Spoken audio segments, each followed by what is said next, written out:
Hi there, this is Brenda with Clearwater Pro Wash, 614-425-9395. We are in Powell, Ohio today. We have power washed this patio paver, and the guys compacted in new sand, and we're detailing. We covered everything up, and then we're wiping that all down, make sure we don't have any residue on any of the appliances, the tabletops, or the lights.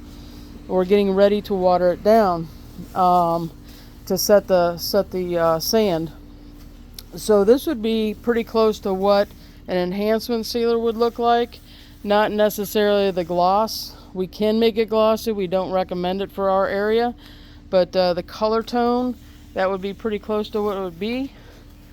You can see on the bottom of the wall there, it's a little bit darker. Come around here, you can see where it's a little bit darker.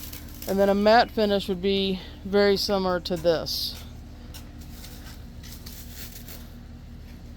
So again, an enhancement will bring out the color tone, make it a little bit darker on this paver, make the border soldier course a little bit darker, and then again the matte finish would be very similar to what it looks like here. Thanks for joining Clearwater Pro Wash. We hope you consider us for your power washing, pressure washing, house washing, concrete cleaning, and patio paver restoration needs.